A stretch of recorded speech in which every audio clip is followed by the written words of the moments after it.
Diyos ng Digmaan Azura. Kabanata 36, Nagsasanay ng Cut Soul Sword. Hinarap ang lahat ng malakas na inaatake, si Xingju ay nagpakita lamang ng isang mahinang ngiti. Dahan-dahan niyang itinaas ang kanyang kanang kamao, humarap sa lahat at umatake, isang malakas na martial chi ang lumabas mula sa kanyang kanang kamao.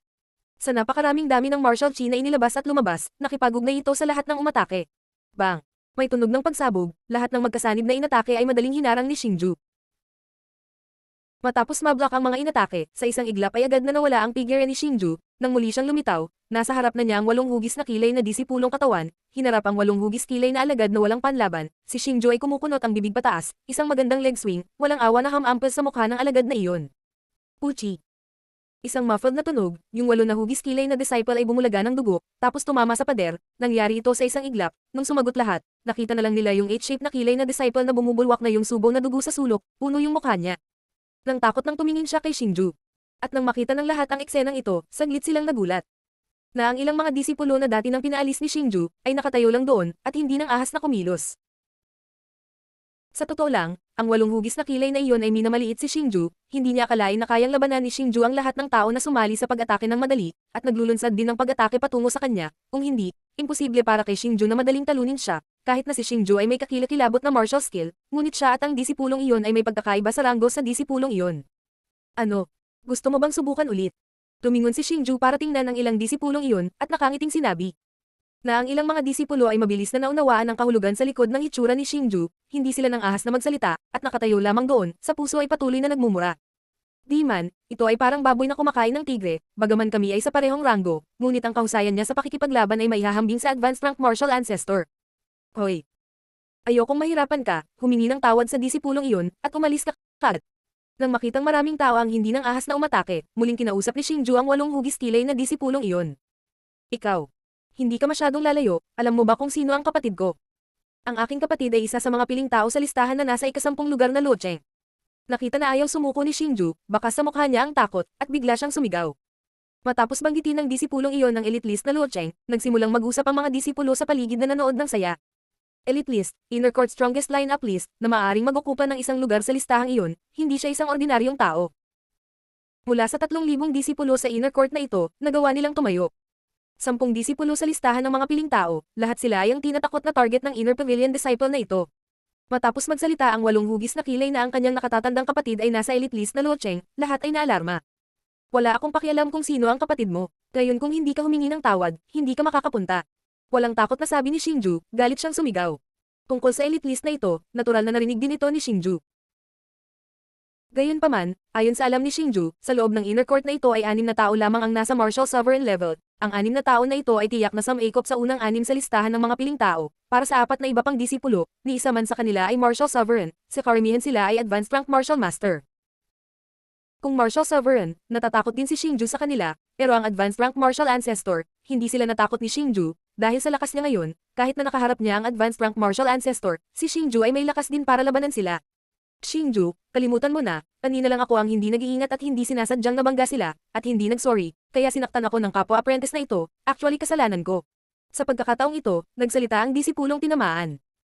Nang tulungan siya ni Xingju, nagpapasalamat na siya, ngunit nang marinig na nasa elite list ng inner court ang 8-shape na alagad ng kilay, natakot siya, bukod sa pumasok lang siya sa inner court at nasaktan ang ganoong karakter, pagkatapos ay maaari siyang sumuko. Anumang ideya ng mas magandang buhay. Kung ganoon, si Ai Xingju ay hindi makikialam sa negosyo ng ibang tao, mga kapatid, mag-practice tayo. Nakita ang mukhang duwag na disipulong iyon, medyo nagalit si Xingju. Gayunpaman, pag-isipang mabuti, kung talagang nangyari ito, natural na hindi natatakot si Xingju kay Luocheng, ngunit ang ibang disipulo ay maaring hindi pareho, kaya hindi na rin pinahirapan ni Xingju ang 8 hugis kilay na disipulong iyon, kumaway siya. Kanyang manggas, pagkatapos ay hinakay ang kanyang mga kapatid na lumakad patungo sa enchantment space na iyon. Xingju, tama. Babalik ako para sayo. Nang maghanda si Xingju na pumasok sa enchantment space, ang 8 hugis kilay na disipulong iyon ay biglang nagalit at sumigaw, nang tingnan siya ni Xingju, mabilis siyang tumakbo palayo. Matapos tingnan ang 8 hugis kilay na disipulong iyon tumakbo palayo, si Xingju ay walang magawang umiling, tungkol sa mabait na taong iyon ay hindi rin nagulat si Xingju, walang lakas ngunit talagang mahilig mangbuli, isang ganap na kontrabida, agad niyang sinabi. Patungo sa 4 na mata. 4 eyes, sinabi sa mga kapatid, makalipas ang 1 buwan ay lumabas tayo ng magkasama, sa buwang ito hayaan mo akong maranasan ang tunay na pagsasanay sa loob. Naunawaan din ng 4 eyes ang ibig sabihin ni Xingju, pagkatapos ay mabilis na ipinasa ang mensahe. Matapos maglakad ang lahat ng kanyang mga kapatid sa Enchanted Space, naglakad din si Xingju patungo sa kanyang sariling Enchanted Space. Matapos makapasok sa espasyo, pumili muna si Xingju ng Power Word Spell, dahil naramdaman ni Xingju na maaari na siyang makalusot sa Intermediate Rank Martial Ancestor ngayon, kaya bago mag-practice ng Earth Rank Martial Skill, nagpa siya si Xingju na tumawid sa Intermediate Rank Martial si Ancestor muna, kung mas maganda ang pundasyon niya, mas makaka-relax siya kapag nag-practice siya ng malakas na martial skill. Ipinikit ni Xingju ang kanyang mga mata at umupo, ang kanyang magkabilang kamay ay gumagawa ng hindi pangkaraniwang seal, at maraming stream ng martial chi, ang patuloy na dumadaloy sa katawan ni Xingju. Kasabay ng pag-promote ng Xingju rank, ang bilis ng pag-absorb ng martial chi ay mas mabilis din kaysa dati. Kasabay ng martial chi na patuloy na umaagos, ang katawan ni Xingju ay nagsimulang magpadala ng masaganang gininto ang sinag ng liwanag, at ang mga sinag ng liwanag ay lalong yumayabong, tulad ng Golden Buddha na lumutang sa loob ng walang laman na espasyong ito. Biglang isang pagsabog ng buzz sound ang tumunog, ang gininto ang ilaw na iyon ng martial chi ay kumalat, na umaaligid sa paligid ng Xingju at patuloy na umiikot, pagkatapos ay biglang nag-drill sa Xingju na katawan, at sa liwanag na ito ng martial chi ay nakapasok sa katawan ni Xingju, nagsimula ang kanyang aura. Upang madagdagan kaagad, at sa wakas ay lumagpas sa hangganan, at umabot sa antas ng Intermediate Rank Martial Ancestor. Tumayo si Xingju, naramdaman niyang puno ng lakas ang kanyang katawan, may kumpiyansa ng ngiti sa kanyang mukha, na may lakas si Xingju ngayon, kahit nalabanan ng Advanced Rank Martial Ancestor, si Xingju ay 100% na panalo. Matagumpay na makapasok sa Intermediate Rank Martial Ancestor, sinimulan ni Xingju na magsanay ng Earth Rank Martial Skill Cutso Sword. Sa malaking parisukat, sa harap ng Xingju ay may mga tanso, pilak, at gintong mga papel. Maaaring sirain ni Xingju ang Copper Color Puppet gamit ang Biting Wind Palm, ang Silver Puppet ay maaari ding sirain gamit ang Flame Dragon Bomb, para sa Golden Puppet na iyon, lalo pa itong sirain, si Xingju ay hindi makagawa ng kahit kaunting scratch. Parang kung gusto kong sirain ang puppet na ito, pwede lang sa Cutso Sword. Nakita ni Xingju ang gintong papel na hindi kayang talunin, walang magawang sabi. Sa tabi ng kanyang Flame Dragon Bomb ay ipinakita na ito, iyon ay Black Rank High Level Martial Skill, ngunit hindi nagkaroon ng kahit kaunting epekto. Dahan-dahang ipinikit ni Xingju ang kanyang magkabilang mata, muling inayos niya ang paraan ng pagsasanay ng Cutso Sword.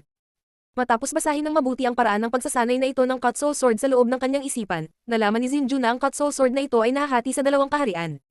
Una ay Kong Ilang Sword, pangalawa ay Sword Chi. Gayunpaman, alam din ni Xingju na ang pagkonsumo ng Cutso Sword Military Chi na ito ay napakalaki. Bago niya maabot ang Martial Sovereign, kung gusto niyang gamitin itong Cutso Sword na Sword Chi, lilikha ito ng backlash, ngunit kung maabot niya ang Martial Sovereign level, ang Cutso Sword na ito ay maaaring gamitin ng paulit-ulit. Ano man ang mangyari, nagpa siya na si Xingju na unahin niya ang unang realm Kong Ilang Sword. Ang kanang kamao ni Xingju ay gumawa ng isang maliit na paghawak may puwang sa kamao, pagkatapos ay nagsimulang magsanay ayon sa paraan ng pagsasanay ng Kong Ilang Sword of Cutso Sword, ang Martial Chi ay nagsimulang umakyat, kasama ang Martial Chi, sa loob ng Xingju pakanan kamao, nagsimulang magpadala ng itim na gas. Gayunpaman, ang pamamahagi ng itim na gas na ito ay talagang mabagal, pagkatapos ng isang oras, ang itim na gas ay unti-unting nagkakaroon ng hugis, habang ang itim na gas ay nagkakaroon ng hugis, ang isang lubhang nakakatakot na lakas ay nagsimulang magpadala. Gayunpaman, pagkatapos lamang na magkaroon ng hugis ang itim na gas, ang magkabilang binti ni Xingju ay naging malambot, mahina siyang napaupo at nakaramdam ng pagod, at ang itim na gas na iyon na namumuo ng napakahirap, ay natural na nawawala. Pinunasan ng pawis sa kanyang noo, sa sandaling ito ay natuklasan ni Xingju kung gaano kalaki ang pagkonsumo ng Cutso Sword na ito ng Martial Chi, at kung gaano ito kahirap sa antas ng pagsasanay. Gayunpaman pagkatapos ng ilang sandali, pagkatapos na maibalik ang kanyang Martial Chi, si Xingju ay muling nagsimulang magsanay ng nakakulong na espada.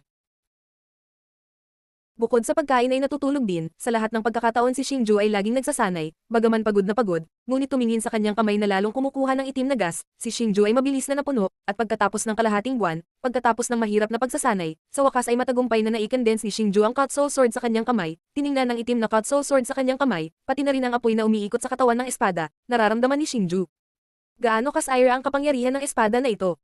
Diyos ng Digmaan Azura. Kabanata 37, Magsanay sa Pavilion Murder Case. Tiyak na nagtagumpay si Xingju sa Cutso Sword na ito, at nakaramdam siya ng kasiyahan sa kanyang sarili. Biglang nawala ang effort niya para sa kalahating araw sa condensed Cutso Sword. Mahirap pa rin kontrolin. Nakita ang kanyang walang laman na kanang kamay, walang magawang sinabi ni Xingju, ngunit muli niyang hinawakan ang kanyang kanang kamao, at pagkatapos ay ang Martial Chi ay nagsimulang lamambat. Lumipas ang oras, isang buwan na, pumasok si Xingju at mga kaibigan sa practice pavilion na ito. Sa sandaling ito sa loob ng enchantment space, si Xingju ay nakatayo sa harap ng Golden Puppet, marahan niyang hinawakan ng malakas na Golden Puppet solid body, ngumiti at sinabi. Puppet, Puppet, salamat sa pagsama sa akin sa isang buwan, bigay mo sa akin ang kapangyarihan, dahil talunin ka ang layunin ko. Sa pagitan ng pinag-uusapan, biglang kumuyam ang kanang kamay ni Xingju, maya-maya ay isang malaking bahagi ng itim na gas ang napakabilis na namuo sa kanyang kamay, at agad na napalitan ng itim na espada. Bagamat ang espada ay pinalapot ng gas, ngunit hindi nito nawala ang diwa ng tunay na espada, at sa mahabang katawan ng espada na iyon ay nag-hover ang itim na gas na patuloy na tumataas, isang mapanirang nakakatakot na enerhiya, na nagpapadala mula sa kanyang katawan ng espada. Ito ay Earth. Tango ng martial skill Cut Soul Sword. Pagkatapos ng isang buwan ng mapait na pagsasanay, ganap na nakontrol ni Xingju ang unang kaharian ng Cut Soul Sword na Kong Ilang Sword, maaari niyang agad na i-condense itong Cut Soul Sword. Sirain mo para sa akin. Biglang sumigaw si Xingju, ang kanyang kanang braso ay mabangis na iwinagayway ang Cut Soul Sword sa kanyang kamay, pagkatapos ay parang itim na arco na tumatawid sa walang laman na espasyong ito, na pumutol patungo sa gintong papel. Swish! Nang walang anumang malupit na putok, tulad ng matalim na talon na pumutol sa tofu, ang Cut Soul Sword ay madaling pinutol ang gintong papel na iyon sa dalawa. Nakita ang umaalingaw na apoy na hindi makagawa ng kahit kaunting peklat sa gintong papel, sa hindi inaasahang pagkakataon sa oras na ito, madaling maputol ng Cut Soul Sword ang gintong papel sa dalawa. Gayon napagtanto ni Xingju kung gaano kakilakilabot ang lakas ng Cut Soul Sword na iyon. Gayunpaman matapos ang gintong papel na ito ay hatiin sa dalawa, ang Cut Soul Sword sa kamay ni Xingju ay agad ding nawala, at ang mukha ni Xingju ay namutla din. Masyadong malaki ang pagkonsumo nitong Cut Soul Sword. Naka-cross-leg si Xingju sa lupa, pagkatapos ng maikling pahinga, sa wakas ay bumuti na ang pakiramdam niya, walang magawa niyang sinabi. Kahit nasa lakas niya ngayon, matagumpay niyang na-condense ang Cut Soul Sword, ngunit hindi ito magtatagal, sa sandaling ito ay alam na niya kung bakit nagbabala ang martial skill method, bago niya maabot ang martial sovereign hindi niya magagamit ang sword chi, kung hindi. Rilikha ito ng backlash. Nang maramdaman niyang naibalik na ng kanyang katawan ang kanyang martial chi, napangiti si Xingju, pagkatapos ay hinawakan niya at banawi ang salita, lumabas siya sa enchantment space. Nang kalis lang ni Xingju mula sa malalim na bakal na tarangkahan, narinig niya ang isang tinig na sumigaw. Kuya Xingju. Wow, bakit ang aga mong lumabas? Sa pagkakataong ito ay tiningnan si Xingju sa siyam na pamilyar na mukha at nakangiting sinabi. Natural na ang mga taong ito ay magkapatid na Xingju, sa kabilang banda, ang ilan sa kanila ay 20 taong gulang, at si Xingju sa ilang buwan ay magiging 17 taong gulang, ngunit lahat sila ay tinawag na Kuya Xingju. Noong una ay hindi nakasanayan ni Xingju, ngunit sa paglipas ng panahon ay natural na siyang nakasanayan, bukod sa Sky Martial Continent na ito, ang malalakas ay iginagalang, gaano man katanda, basta't mayroon kang sapat na lakas, kahit na ilang daang taon na ang edad. Halimaw, magalang na tratuhin. Xingju, ikaw na ang huli, tama. Lumapit si Four Eyes, nakangiting sabi. Sa katunayan, noong una ay nag-appointment sila na isang buwan mamaya ay lalabas silang magkasama, ngunit si Xingju dahil ginamit niya ang Cut Soul Sword, at ang konsumo ay masyadong malaki, at nagsagawa ng paggaling, natural na naantala ng maraming oras. Oo, ako ang late, I will treat everybody a big meal. Si Xingju ay nagpakita ng isang mahinang ngiti, at agad na sinabi. Ganap na nagsiwalat ng estilo ng leader. Sabay-sabay silang nagsaya, nang ang lahat ay nasa sabik at naghanda ng umalis, biglang may malamig na boses ang tumunog. Sa wakas ay lumabas ka na. Tumingin siya sa paligid, isang matangkad na lalaki lang ang nakita niya, ang mga mata ng lalaki ay mukhang mabangis, dahan-dahan siyang naglakad patungo kay Xingju, at sinundan siya ng kaawa-awang disipulong iyon sa inner court, siya ang 8 hugis na alagad ng kilay na nasugatan ni Xingju noong araw na iyon. Tuo Cheng. Matapos makita ang lalaking ito, ang 3 disipulong ito ay mabilis na gumawa ng paraan, at bawat isa sa kanilang mukha ay nagpakita ng takot na tingin. Anong gusto mo? Matapos marinig ni Xingju ang talakayan ng nakapaligid na disipulo, natural na alam niya ang pagkakakilanlan ng lalaking ito, ngunit mahinahon pa rin niyang sinabi. Hahaha, anak, mayroon kang kaunting lakas ng loob, ngunit ito ay inner court, wala kang lakas, ngunit maglakas loob na gumawa ng matapang na mga salita, ito ay magiging lubhang kahabag-habag. Dumating si Luo Cheng sa harap ng katawan ni Xingju at malamig na sinabi. Kung pupunta ka para magsalita tungkol sa kalokohang ito, hindi kita sasamahan. Isang mahinang ngiti ang ipinakita ni Xingju, agad siyang lumagpas sa gilid ni Luo Cheng, mabilis ding sumunod ang siyam niyang kapatid. Gayunpaman nang si Xingju ay lalabas na sa ikatlong palapag, biglang iniunat ni Luo Cheng ang kanang kamay, isang palad ang naglalaman ng isang malakas na martial chi, na mahigpit na binaril patungo sa huling disipulong Xiaosan na katawan. Matapos atakehin ang palad, agad na bamyubyula si Xiaosan ng isang bibig na dugo, pagkatapos lumipad ng mahigit 20 metro, at bumagsak sa lupa, ang kanyang mukha ay agad na namutla at nawalan nigmalay. Kung akala mo wala lang, pwede ka nang umalis. Dahan-dahang binawi ni Luo Cheng ang kanyang palad, tumingin kay Xingju nang may paghamak, nginisyon at sinabi. Di man, gusto mong mamatay. Nakita si Xiaosan na malubhang nasugatan, galit na galit si Xingju. Kumaway ang kanyang kanang kamao, isang malupit na martial chi ang dumagundong patungo kay Luo Cheng. Lumabas ang kanyang martial chi, talagang mayroon siyang tunay na kasanayan. Hinarap ni Xingju na pinakawalan si martial chi, medyo namangha si Luo Cheng, ngunit sa totoo lang ay hindi siya nakaramdam ng kaunting takot, isang kamao na umatake ang lumabas, hindi ito mas mahina kaysa kay Xingju martial chi, ang dalawang martial chi nagkabanggaan, kagad. Gumawa ng isang earthshake ang tunog, at enerhiya ripples kumalat. Nang makitang naharang ang kanyang inaatake, gumalaw ang figure ni Xingju, tulad ng pagsulong ng kidlat patungo kay Luo Cheng. Ang bilis naman nitong batang ito. Tumingin kay Xingju sa napakabilis na paggalaw, nagulat si Luo Cheng at sinabing, agad siyang nagtipto at sumulong kay Xingju. Bang! Sabay na sumuntok sina Xingju at Luo Cheng, dalawang kamao na naglalaman ng nakakatakot na enerhiya ang tumama sa isa, ang kanyang pag-atake ay naharang, ang figure ni Xingju ay kumikislap, isang magandang sipa, pagkatapos ay marahas na hamampas kay Luo Cheng, ngunit ang kanyang pag-atake ay hinarang muli ni Luo Cheng. Bang bang bang bang. Kapag nag-aaway ang dalawang tao, patuloy na kumakalat ang mga alon ng enerhiya, ang bilis ng kanilang bilis, ang ilang taong mahina ang lakas, ay hindi malinaw na nakikita ang kanilang paggalaw. Nakakamangha ang batang ito. Nakita ang pakikipaglaban kay Luo Cheng, sa hindi inaasahang pagkakataon ay nahulog si Xingju, ang ilan sa mga nakapaligid na disipulo ay nagpupuri din, masasabing isa rin si Luo Cheng sa mga piling tao, ngunit ang batang ito ay maaring makipaglaban sa kanya hanggang sa puntong ito, ipinapakita nito na hindi siya simple. Bang! Isang mabangis na strike showdown, sina Xingju at Luo Cheng ay gumawa ng malaking energy ripples, ang pagkabigla ay naging paurong. Anak, ang bilis mo, pero para sa akin, hindi sapat. Nakita sa hindi kalayuan si Xingju, napangisi si Luo Cheng at sinabing, gusto mong mamatay, kung ganoon ay tutulungan kita. Malamig na sinabi ni Xingju, agad na nang inag ang kanyang figure, isang bug zone ng malakas na hangin mula sa loob ng katawan ni Xingju ang kumalat, at nagsimulang umikot sa katawan ni Xingju, ang bilis ng pag-ikot ay napakabilis. Movement martial skill. Tumingin sa malakas na hangin na bumabalot sa paligid ni Xingju, nakakagulat na sabi ni Luo Cheng. Agad naging maingat. Bang! Ang malakas na tunog ay nawala si Xingju, nakita na si Xingju na agad na nawala, nagbago ang mukha ni Luo Cheng, talagang hindi niya akalain na ang paggalo ni Xingju ng martial skill ay makakapag-promote ng kanyang bilis na nakakatakot na antas, kaya masinsinan niyang pinagmamasdan. Kanyang paligid, upang bantayan mula sa palihim na pag-atake ni Xingju. Sa sandaling ito, biglang mula sa likuran ay naramdaman niya ang tunog ng hangin, nang lumingon si Luo Cheng, isang maliwanag na palad ang bumaba. Sa harap ng malakas na pag-ataking ito, itinikom ni Luo Cheng ang kanyang mga ngipin, iniunat ang kanyang kanang kamao, tinakpan niya ang kanyang kanang kamao ng martial chi, kasama ang Xingju biting wind palm na sumabog. Bang! Nagbanggaan ang kamao at palad, napakabilis na pagkalat ng mga nakakatakot na alon, at si Luo Cheng ay nataman upang lumipad sa palad ni Xingju, nag-spray ng dugo, lumipad ng pabaligtad, lumipad siya ng higit sa 10 metro, pagkatapos ay nahulog sa lupa, sa sandaling ito namutla at nanghina ang mukha ni Luo Cheng, nabali ang kanang braso, mabangis na tumingin kay Xingju ang kanyang mga mata.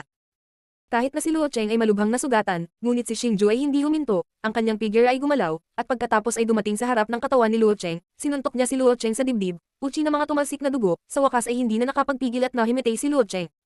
Matapos bugbugin ng kalahating patay si Luo Cheng, kumalat ang hangin sa paligid ng katawan ni Xingju, dahan-dahan siyang tumayo.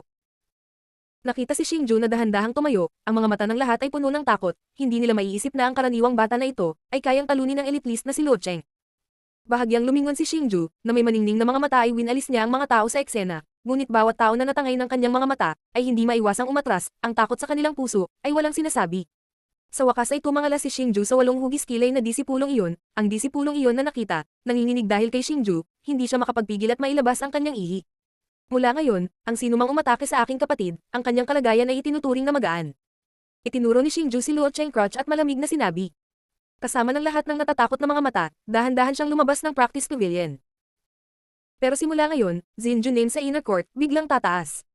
Diyos ng Digmaan Azura, Kabanata 38, ang Pavilion Law Enforcement.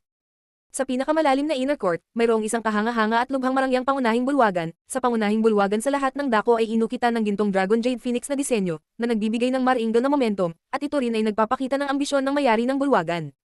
Sa sandaling ito sa loob ng pangunahing bulwagan, isang maringal na itim na buhok na matandang lalaki, ang nakaupo sa itaas ng dragon chair. At sa pangunahing bulwagan ay lumuhad ang isang alagad, puno ng hinaing at pag-ungot. Guro, ang Xingju na iyon ay masyadong ligaw, hiniling din kay Master na kumilos para sa akin. Sabi ng alagad ng itim na buhok na matandang mapagpakumbaba, ito ang tinamaan ni Xingju hanggang sa masugatan ng husto si Luo Cheng. Walang silbi, isang advanced rank martial ancestor ang hindi inaasahang natalo ng intermediate rank martial ancestor, at tinawag mo akong master. Mawala. At matapos marinig ng matandang itim ang buhok sa kanyang reklamo, tumaas ang kanyang kilay, malakas na galit na sumigaw. Nakita ang matanda na nagalit, nagsimulang manginig ang katawan ni Luo Cheng, at agad na hindi naglakas loob na magsalita muli, itinikom ang kanyang mga ngipin, pagkatapos ay umatras mula sa pangunahing bulwagan. Lumabas ka. Pagkatapos maglakad ni Luo Cheng, malakas na sinabi ng matandang itim na buhok na may mapang utos na boses. Matapos bumagsak ang boses ng matandang lalaki, sa sulok ng pangunahing bulwagan, lumabas ang isang matandang lalaki na nakasuot ng itim na pavilion robe, ang elder na ito ay itong Imperial Wind Pavilion, Law Enforcement Pavilion Elder, Elder Zhu. Ikalawang Elder Elder Zhu, pumunta sa mga pangunahing bulwagan, ang elder na ito ay mapagpakumbabang sinabi sa matandang itim na buhok. Sa totoo lang ang maringal na itim na buhok na matandang ito, ay pangalawang elder ng inner court na ito, isang intermediate rank martial god super powerhouse, minsan ay gusto niyang kunin si Xingju para maging kanyang disipulo. Narinig mo ba ang sinabi ni Luo Cheng kanina? Yung alagad nakakapasok lang sa inner court ng hindi inaasahan na napakasungit, ano ang ginawa ng law enforcement pavilion mo? Sumulyap ang pangalawang elder kay Elder Zhu ang pavilion ng tagapagpatupad ng batas, inis at sinabi. Ikalawang elder, papabayaan ko iyon, susuriin ko itong maliit na bagay. Mabilis at mapagpakumbabang sabi ng matanda na iyon. Masasabing takot siya. Mabuti, bibigyan kita ng pagkakataon, bumalik ka kinawayan ng pangalawang elder ang kanyang kamay, binanggit siyang umalis, at ang matanda na iyon ay mabilis na umatras mula sa pangunahing bulwagan. Pagkaalis ng matanda, ang pangalawang elder ng inner court na ito ay humiga sa itaas ng kanyang dragon chair, gumalaw ang kanyang daliri, isang tasa ng tsaa sa mesa ng tsaa, dumutang at lumapit, pagkatapos niyang inumin ng tsaa, ang pangalawang elder ay nag-iisip na bamulong Xingju. Xingju. Saan ko narinig ang pangalang iyon? Huwag mong sabihin na siya ang pilyong bata mula sa outer court na tumanggi na sumama sa akin. Sa pag-iisip tungkol doon, biglang bumukas ang mga mata ng pangalawang elder, ang tasa ng tsaa na lumulutang sa hangin, na agad na inalog at nabasag sa alikabok, ay magandang bumaba. Sa sandaling ito, natural na hindi alam ni Xingju kung ano ang nangyari sa second elder main hall. Nakaupo siya sa restaurant, umiinom kasama ang kanyang mga kapatid. Biglang nagkaroon ng commotion, nakaakit ng atensyon ni Xingju at ng iba pa. Nakapagtataka, ito ay mga tag-law enforcement pavilion, ang mga taong ito ng law enforcement pavilion ay nagsusuot ng iba pang mga tao sa inner court, bukod sa kanilang mga damit, mayroon silang itim na talon ng tagapagpatupad ng batas, kaya madali silang makilala. Itong law enforcement pavilion sa Imperial Wind Pavilion ay may napakalaking privilege, medyo espesyal ang miyembro nila, karamihan sa mga miyembro ay dating inner court disciples, in short member ng law enforcement pavilion ang lakas ay sobrang tyrannical, ordinaryong miyembro ay nasa martial ancestor rank, ngunit ang pinakamahinang matatanda ay nasa antas ng martial sovereign. Itong law enforcement pavilion, tiningnan ng ugali nila parang dumarating sila para arestuhin ng isang tao. Tumingin si Four Eyes sa mga tao sa law enforcement pavilion, medyo hindi mapakali na sabi. Pagkatapos ng lahat, tungkol sa gayong espesyal na pag-iral, kahit na ang isang sikat na alagad ay makaramdam ng takot. Di bale, hindi naman nila tayo gustong arestuhin, kain na tayo ng pagkain natin. Mabilis na tumingin si Xingju sa grupong iyon ng walang emosyon at mapang-asar na sinabi. Bukod dito, ang miyembro ng law enforcement pavilion ay itinuring na lahat ay nasa ilalim nila. Gayunpaman, hindi nahulaan ni Xingju ang grupong ito ng law enforcement pavilion na direktang naglakad patungo sa kanila. Hawakan mo si Xingju, kunin mo siya para sa akin. Isang lalaking mukhang pinuno, itinuro si Xingju at malakas na sinabi. Sa ilalim ng utos ng lalaking ito, maraming miyembro ng law enforcement pavilion, mabilis na sumugod patungo kay Xingju, iniunat ang kanilang mga kamay na gustong hulihin si Xingju. Umalis ka, kumaway ang mga manggas ni Xingju, naglabas ng malakas na martial chi, biglang umatake, na ilang miyembro ng law enforcement pavilion na walang anumang depensa ang nabaligtad. Nang si Xingju ay na-promote sa intermediate rank martial ancestor level, ang kanyang mastery na martial chi na pinakawalan ay naging mas mahusay. Maglakas loob ka ba na labanan ang pag-aresto? Nakita si Xingju na hindi inaasahang nag-asa, ang pinuno na nakaabot na sa advanced rank martial ancestor, ay biglang nagalit at malakas na sumigaw, agad niyang hinugot ang talon ng tagapagpatupad ng batas sa kanyang baywang, at mabangis na pumutol patungo kay Xingju.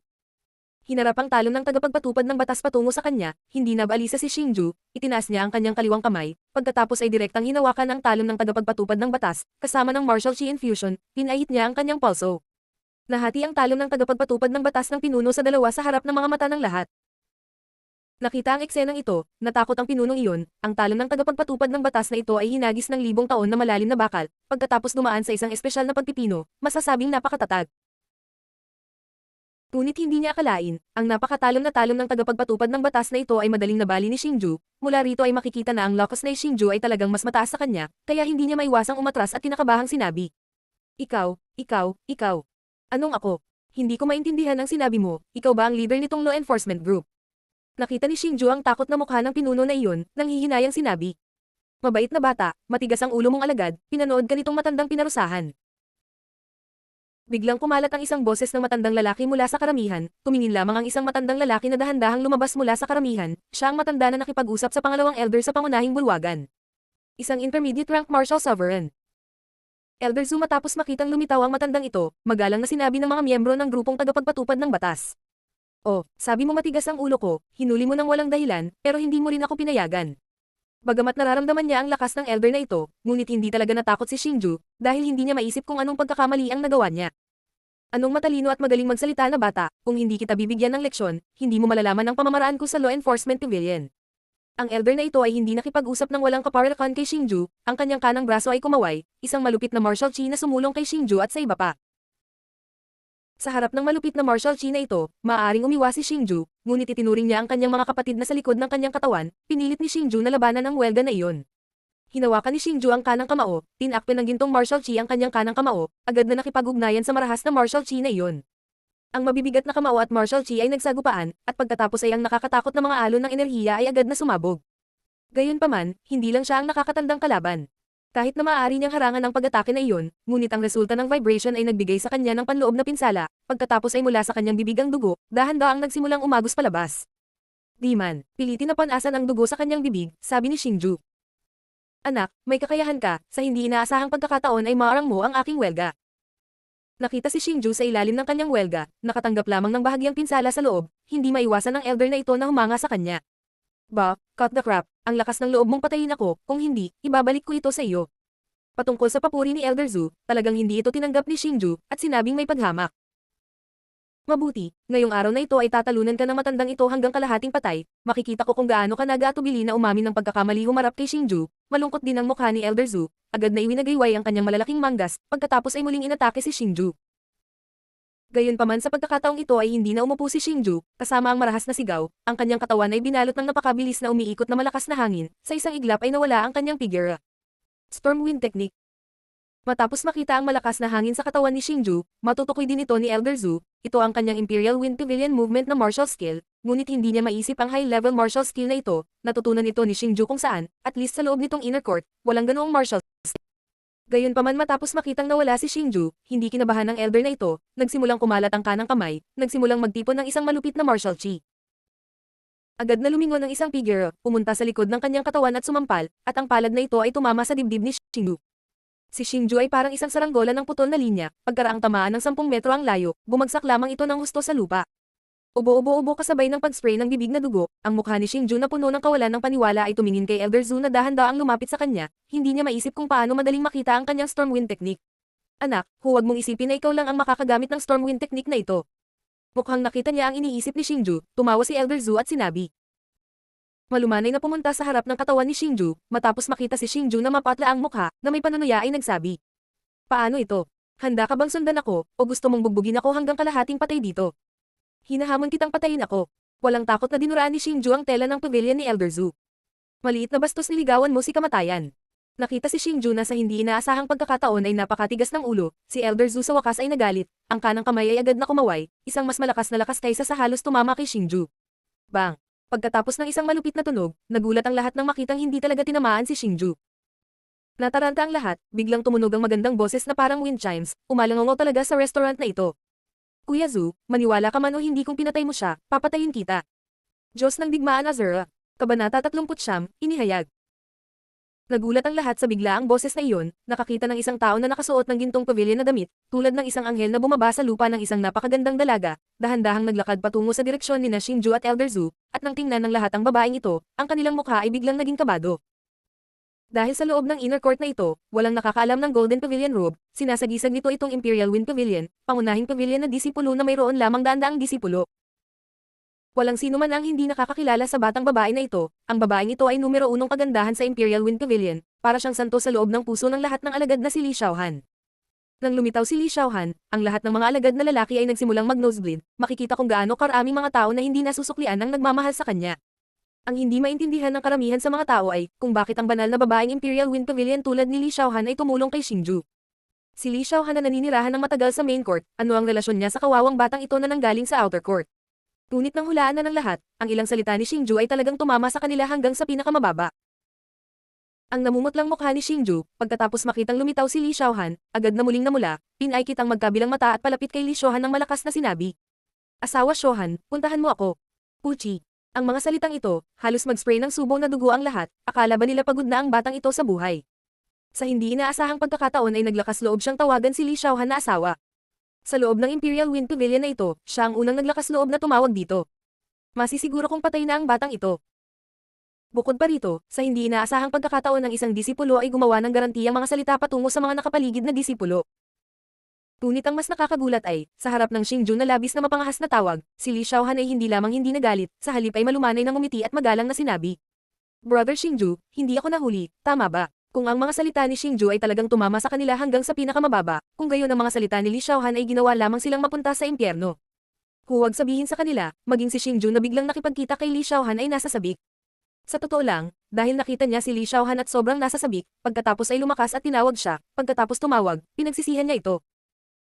Dahil hindi niya maisip, nang tawagin niya si Li Xiaohan sa ilalim ng napakaraming tao, umabot sa anong antas ang galit ni Li Xiaohan. Gayunpaman, hindi niya akalain na hindi lang si Li Xiaohan ang nagalit, sa halip ay buong pagmamahal niyang tinawag siyang kapatid na Xingju, dahil magkakilala sila, ito talaga ang pinaka-close at pinakamamahal na tawag sa kanya ni Li Xiaohan, para sa oras Xingju talaga ay uto na natulala. Miss Xiaohan nang makitang dumating si Li Xiaohan, ang dating mayabang na Elder Zhu na iyon, ay agad na naging mapagpakumbaba, dumating siya sa harap ni Li Xiaohan at magalang na sinabi. Gayunpaman, sa pagharap sa mahinhin na matandang codger na ito, nagbago ang ekspresyon ni Li Xiaohan, ang kanyang puting kamay ay nakaunat.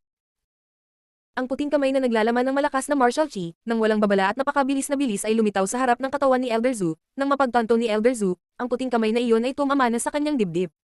Bang! Sa isang mapurol na kalabog, si Elder Zhu ay pinalipad na lumipad pabalik-balik sa pamamagitan ng isang mabigat na lakas, tulad ng isang nabiglaang alon, matapos tamaan ang mesa at upuan ng restaurant sa malaking lugar, pagkatapos ay tumama ng malakas sa isang napakalaking haligi at sa wakas ay tumigil. Nang mag-react ang lahat, si Elder Zhu ay nag-spray ng isang bibig na dugo, ang kanyang mukha ay namutla, at malubhang nasugatan. Elder Zhu, ang hampas ng palad na ito ay para kay Brother Xingju. Matapos ang palad ni Li Xiaohan ay nasugatan ng husto si Elder Zhu. Nakita si Elder Zhu na namutla ang mukha, dahan-dahan niyang sinabi. Ngunit ang hindi maintindihan ng Elder Zhu na ito, paano nagkaroon ng malapit na relasyon si Xingju kay Li Xiaohan. Kung alam niya ang tungkol dito, kahit na mamatay siya, hindi siya manggahas na saktan ang tiyahin na ito. Kung ikukumpara sa Inner Court Second Elder, itong si Li Xiaohan ay mas nakakatakot. Kaya naman matapos magdusa sa ilalim ng palad ni Li Xiaohan, hindi siya nang ahas na magsalita ng kahit ano, sa halip sa ilalim ng suporta ng mga miyembro ng Law Enforcement Pavilion, tumalikod siya at saka umalis. Bukod dito, bumalik ka at sinabihan mo ang Inner Court Second Elder, kung gusto pa niyang paglaruan ng aking kapatid na si Xingju, direkta niya akong mahahanap. Nang maghanda na si Elder Zhu at ang iba pa na umalis, muling sinabi ni Li Xiaohan na may napakatalom na tono kay Elder Zhu. Matapos marinig ito, nanginginig ang katawan ni Elder Zhu, hindi niya inaasahan kung paanong hindi inaasahang nalaman ni Li Xiaohan ang kanyang relasyon sa Second Elder. Agad niyang binilisan ang mga hakbang, at mabilis na nawala sa restaurant. Matapos makitang malungkot si Elder Zhu na lumakad, dumating si Li Xiaohan sa harap ng katawan ni Xingju, bawat mata ng mga disipulo ay puno ng naiinggit na galit, tinulungan niya si Xingju na bumangon, at kumuha ng immortality pill at itinapat ito sa bibig ni Xingju, ang kanyang maliit at katanji tanging hitsura. Kumilos tulad ng ibang tao, ginawa ang karamihan ng tao sa siklab ng galit. Xiaohan, napakalakas mo, nilunok ni Xingju ang walang kamatayang tableta sa kanyang tiyan, na may ngiti sa sinabi ni Li Xiaohan.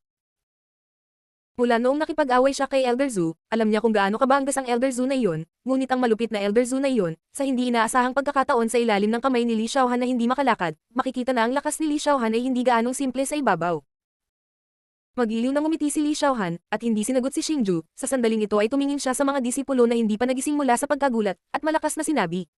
Xingju, ay aking kasintahan, mula ngayon sa harap ng Imperial Wind Pavilion mga madla, kung mayroong sinumang tao na maglakas loob na saktan siya, gusto ko siyang patayin ng walang libingan. Matapos ang mga salita, lahat ay nabaliw, hindi nila mahuhulaan ng hindi inaasahan na sina Li Xiaohan at Xingju ay magkasintahan, bawat isa sa kanila ay natulala sa isang sandali. Gayunpaman, hindi sila pinansin ni Li Xiaohan, tinulungan niya si Xingju at umalis sa restaurant na ito. Sa Inner Court Qing Mansion, nakaupo sina Xingju at Li Xiaohan sa bulwagan. Kuya Xingju, anong nangyari? Dahil ba nagbago ang ugali ko sa'yo, at hindi mo matangpe? Tumingin si Li Xiaohan kay Xingju na may blankong ekspresyon, nakangiting sabi. Hihihi, si Xingju lang ang tumawa ng nakakaloko at hindi sumagot. Talagang hindi komportable si Xingju dahil sa announcement ni Li Xiaohan sa restaurant kanina. Nararamdaman niya na si Li Xiaohan sa Imperial Wind Pavilion na ito ay may maimpluwensyang posisyon, kahit na nasaktan niya ang elder ng Law Enforcement Pavilion na iyon, at ang elder na iyon ay talagang hindi nang ahas na magreklamo. Alam din niya na simula ngayon, sa loob ng Imperial Wind Pavilion na ito, hindi nalilito ang isang tulad ni Luo Cheng, dahil simula ngayon, malalaman ng mga disipulo ng Imperial Wind Pavilion, na sa likod ni Xingju ay naroon si Li Xiaohan. At dahil dito, hindi komportable si Xingju, dahil hindi niya gustong mabuhay sa ilalim ng proteksyon ni Li Xiaohan. Xiaohan, pwede mo bang sabihin sa akin, ano ang tunay mong pagkatao? Saglit na katahimikan, dahan-dahang itinaas ni Xingju ang kanyang ulo, tumingin kay Li Xiaohan na matagal niyang namiss, at ngayon ay malapit na ito sa kanya, mahina niyang tanong. Ito, napaka-importante ba? Medyo nag-aalinlangan si Li Xiaohan at nagtanong. Siyempre, importante. Nagpa siya si Xingju na sabihin.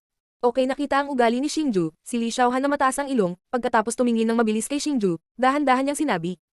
Ang una kong pagkakakilanlan ay ang alagad ng Imperial Wind Pavilion Main Court, sa tingin ko ay makikita mo ito mula sa aking pavilion rope. Gayunpaman, hindi ito ang dahilan kung bakit natatakot sa akin ang elder na iyon, dahil mayroon pa akong dalawang pagkakakilanlan, isa ang aking amo ay pangalawang elder ng Imperial Wind Pavilion Main Court na ito. Sabi hanggang dito, hindi mapigilan ni Li Xiaohan na tumingin kay Xingju. Gayunpaman, hindi talaga nabigla si Xingju at nagpakita ng isang mahinang ngiti, agad niyang sinabi. Saka isa pang pagkakakilanlan. Imperial Wind Pavilion TAISHANG-1 Elder ang lolo ko. Nang makitang hindi nabigla si Xingju, malumanay nang umiti si Li Xiaohan at nagpatuloy sa pagsasabi. Kung dati ay binanggit ni Li Xiaohan ang pangalawang elder ng main court, nagagawa pa rin ni Xingju na tanggapin, pagkatapos ay kapag binanggit niya ang Imperial Wind Pavilion Remote Taishan Elder, talagang ito ay medyo sobra para sa kanya. Taishan Elder, ano ang ibig sabihin nito? Siya ang pinakaiginagalang na master sa Imperial Wind Pavilion, nangangahulugan ito na ang lolo ni Li Xiaohan ang tunay na master ng Imperial Wind Pavilion. Okay, sabi ko tapos na. Nakita ni Li Xiaohan na pinoproseso pa rin ito ni Xingju, sa loob ng kanyang puso ay mayroon din siyang kaunting pagkabalisa, kung tutuusin ay sobra na ito, natatakot din siya na hindi ito matanggap ni Xingju, kaagad na muli siyang nangakit na lumapit sa tenga ni Xingju at bamulong.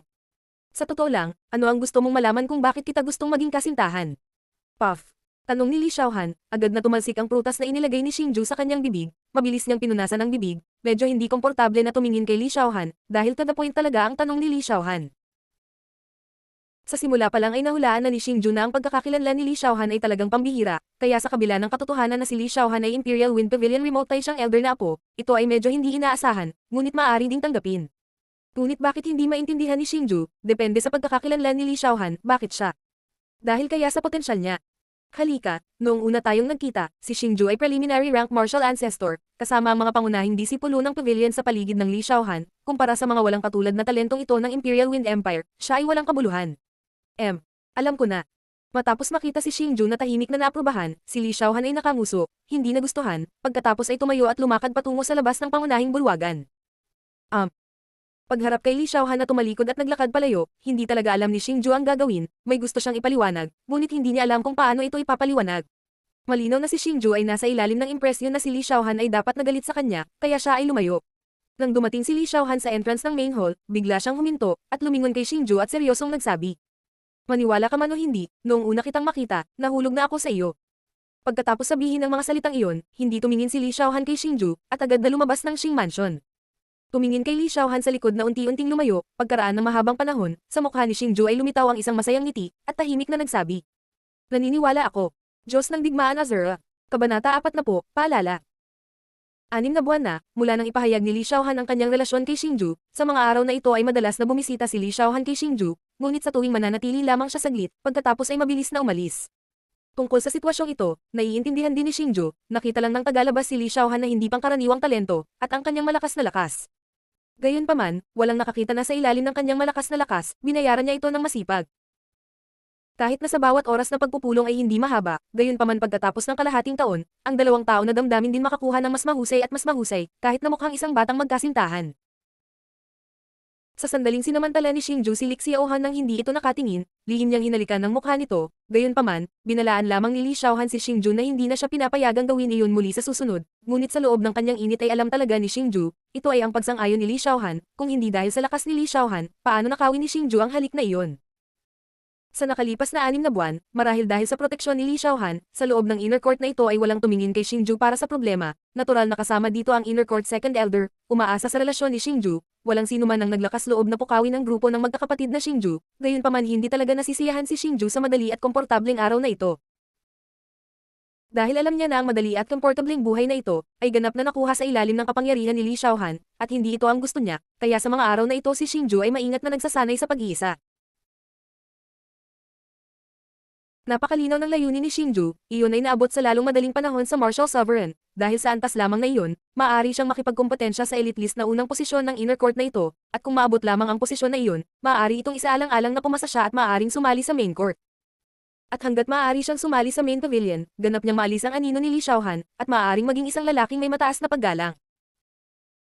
Gayunpaman, pabayaan ng Martial Sovereign, si Xingju ay talagang hindi makakalusot sa advanced rank Martial Ancestor. Natapos ang mga practice sa araw na ito, walang magawang umupo si Xingju sa tuktok ng Xing Mansion roof, walang kabuluhang tumingin sa gitnang lugar ng Imperial Wind Pavilion, at iyon ay ang palasyo ni Li Xiaohan. Xiaohan, bakit napakahirap na gustong lampasan ang iyong mga yapak? Walang magawa si Xingju, nakaramdam siya ng pag-aalala dahil sa kanyang mahinang lakas. Sa sandaling ito ay biglang lumitaw ang isang figure, tahimik na lumitaw sa likod ng katawan ni Xingju, ngunit si Xingju na may kakilakilabot na soul power ay may mas magandang tugon sa hitsura ng taong ito. Sino ka? Biglang tumayo si Shinju, sa pagkakataong ito ay nalaman niyang nakatayo sa likuran niya ang isang binata na parang mga 20 taong gulang, at ang lalaking ito ay nakasuot ng kulay gintong pavilion na robe. Mas ikinagulat ni Shinju, dahil ang lalaking nasa harapan niya ay katulad ni Li Xiaohan na isang disipulo sa main court. Huwag kang mag-alala, hindi kita papatayin. Matapos makita ng lalaking ito si Shinju, nakangiti niyang sabi. Oh, saka bakit mo ako sinubukang hanapin? Tungkol sa itsura ng lalaking ito, hindi na nagulat si Shinju, dahil mula nang ipahayag ni Li Xiaohan na siya ang kanyang kasintahan, alam ni Shinju na sa kalaunan, darating ang mga tao sa main court para hanapin siya, ngunit hindi niya akalain na ito parang medyo late ang araw. Kaya naman napakakalmang sabi ni Shinju. Tama ang sinabi mo, sana simula ngayon, makaalis ka na sa Xiaohan. Matapos palakihin ng lalaking iyon si Shinju, lubos niyang pinuri at sinabi. Tungkol sa bagay na ito, hindi na kailangang sabihin muli, hindi ko iiwan si Xiaohan. Malinaw na sinabi ni Shinju sa lalaking iyon, malamig na sabi. Wala siyang pakialam sa lalaking iyon na taga main court disciple kung anong ekspresyon, tumalikod na lang siya at saka umalis. Tunit nang si Shinju ay handa nang umalis, bigla niyang nalaman na ang kanyang sariling katawan ay hindi na makagalaw, bukod dito ay naramdaman din niya na ang kabaligtaran na partido ay hindi ganap na nagpapakita ng kanyang kapangyarihan upang sugpuin, ang kanyang sariling katawan ay mahigpit na nakakandado upang manatili, pagkatapos ng katahimikan, saglit, biglang natauhan si Shinju at sinabi. Martial God. Sa kasong ito, maiisip lamang ni Shinju na ang lakas ng kabaligtaran ng partido ay nakarating na sa Martial God. Dahil sa kasalukuyang kondisyon ni Shinju, nagamit ng lalaking iyon ang kanyang space power para mailock siya ng mahigpit, at tanging ang Martial God na nasa itaas ng Martial Sovereign ang maaaring gumamit ng space power. Sa sandaling ito sa loob ng puso ni Shinju ay medyo kinakabahan, hindi siya makapaniwala na sa pangunahing hukuman ay mayroong napakalakas na alagad, ang Martial God na simpleng pinakamataas ng pag-iral. Anak, hindi ka masyadong masunurin, pero sa pagkakataong ito, tahimik ka nang makinig sa akin, di ba? Hehe. Tumiti ang lalaking iyon at naglakad sa harap ng katawan ni Shinju, mapanuksong sabi. Tumingin sa nakangiting lalaki sa kanyang harapan, biglang nagkaroon ng kakaibang pakiramdam ang puso ni Shinju, malinaw na ang lalaking ito ay laban sa kanya, ngunit si Shinju ay hindi nakakaramdam ng anumang mapanganib na layunin sa kanya. Kung may lakas ka ng loob, patayin mo ako. Tumingin si Shinju sa lalaking nasa harapan niya at matigas na sinabi, hindi ito dahil hindi natatakot si Shinju sa kamatayan, ngunit pakiramdam ni Shinju, hindi siya sasaktan ng lalaking ito. Akala mo ba hindi ako naglakas loob? Isang matamis na ngiti ang ipinakita ng lalaking iyon, agad na umikot ang kanyang palad, isang itim na immortal na tableta ang lumitaw sa kanyang kamay. Ang poison pill na ito ay mula sa 1,000 uri ng makamandag na insekto, pagkatapos kumain ng isang tao ng makamandag na tableta na ito, magdadala ng sakit ng 10,000 kagat ng insekto sa kanyang katawan, sa wakas ay nagkaroon ng nervous breakdown at namatay. Inihagis ng lalaking iyon ang makamandag na tabletang iyon sa kanyang kamay pataas at pababa habang ipinaliwanag niya ito kay Shinju nang nakangiti. Bibigyan kita ng isa pang pagkakataon, basta nangako kang aalis sa Xiaohan, papakawalan kita, at bibigyan kita ng Earth Rank Cultivation Technique, ano sa tingin mo? Tumingin ang lalaking iyon kay Shinju, gumawa ng pangako at pagbabanta. Hindi na kailangang magsalita ng walang kaparilakan, kung gusto mong pumatay ka lang malamig na ngumuso si Shinju, disdain na sabi. At the same time nakaramdam din ng kaba ang puso niya, ayaw niya talaga akong patayin di ba? Sige, dahil pinilit mong mamatay, tutulungan kita, siya nga pala, pagkatapos mong mamatay, ganun din ang resulta. Nakita si Shinju na talagang hindi natakot, ngumiti ang lalaking iyon, at kasuklam-suklam na sabi. Agad na kinurot ng kanyang kaliwang kamay ang bibig ni Shinju, gamit ang kanyang kanang kamay ay direktang inilagay ang nakalalasong tableta sa bibig ni Shinju. Matapos ang makamandag na tableta ay pumasok sa bibig ni Shinju, naramdaman ni Shinju na ang martial chi sa loob ng kanyang katawan, napakabilis na nagsimulang sumiklab, tulad ng pagsabog. Ang nakakatusok na sakit na iyon, ay kumalat sa bawat bahagi ng kanyang katawan, sa wakas ay hindi nakayanan ni Shinju ang sakit, at sumigaw ng malakas. Sigaw, sumigaw na kaharang nasa akin ang espasyo sa paligid, kahit sumigaw ka ulit ng malakas, walang makakarinig. Nakita ng lalaking iyon ng masakit na tingin ni Shinju, walang kaunting simpatiya, katulad ng panonood ng magandang palabas, nakangiting sabi. Ngunit pagkatapos marinig ang kanyang mga salita, talagang pilit na dinadala ni Shinju ang matinding sakit na ito, hindi na siya sumisigaw sa sakit. Gayunpaman, sa kanyang katawan, isang malaking pawis ang patuloy na umaagos, ngunit ginawa nitong malaman ng lalaki kung gaano kasakit si Shinju. Sa ilalim ng matinding sakit na ito, ang kamalayan ni Shinju ay talagang naging malabo, sa oras na ito naramdaman niyang unti-unting nagdilim ang kanyang paningin. Posible bang mamatay na talaga ako? Pakiramdam niya ay naging mas malabo ang kanyang kamalayan, nakalimutan pa ni Shinju ang kanyang sakit, sa sandaling ito ay talagang mahinang narinig ni Shinju ang boses ng lalaking iyon minsan pa. Mabait na bata, talagang hindi maawat ang ugali mo, kung gayon, tutulungan ka ng matandang ito. Nakita si Shinju na patuloy na nagpumilit, ang palad ng lalaking iyon ay agad na iniunat pasulong, at pagkatapos ay tumama sa dibdib ni Shinju. Ang bawat pag-ikot ay naglalaman ng walang katulad na malakas na enerhiya, ang madilim na pulang chi ay patuloy na bumubuhos sa katawan ni Shinju, ngunit pagkatapos nitong bumuhos ang mabigat na gas, ang martial chi sa loob ng katawan ng Xingju na namumula sa pananabik ay nagsimulang maging banayad, unti-unting nagiging malinaw ang kamalayan ni Shinju. Gayunpaman, nang muling imulat ni Xingju ang kanyang dalawang mata, sa sandaling ito ay nalaman niyang hindi pala ang lalaking nasa harapan niya noon, sa halip ay isang matandang lalaki na nakasuot ng kulay abong balabal at may kakaibang ugali, sa sandaling ito ang matanda. Nanliit ang mga mata ng lalaki, nakangiti siya kay Xingju na may kasiya siyang ngiti. Hindi mo alam kung sino ang senior na ito. Nakita ni Xingju na maamo ang itsura ng matanda, alam ni Xingju na ang matandang ito ay tiyak na elder ng Imperial Wind Pavilion, kaya magalang siyang nagtanong.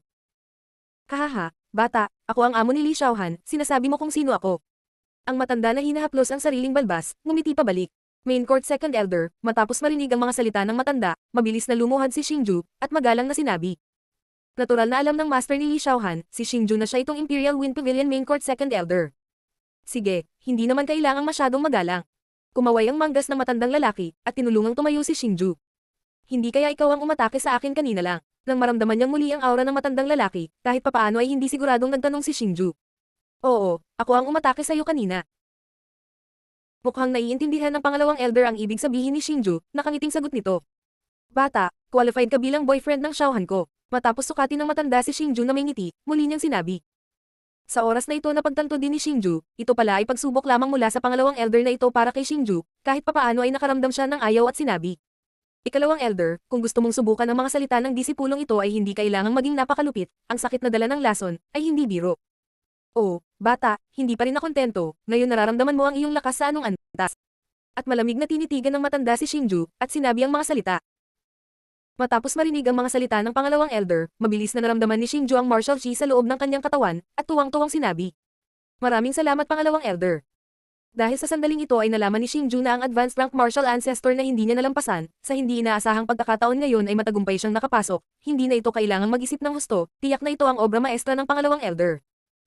Hindi mo na kailangang magpasalamat sa akin, naabot mo na ang pinakamataas na antas ng intermediate rank martial ancestor level, tinutulungan lang kitang makalusot ng mas mabilis, gayunpaman Xingju, kung gusto mo talagang makasama si Xiaohan, may gusto ako. Upang paalalahanan ka.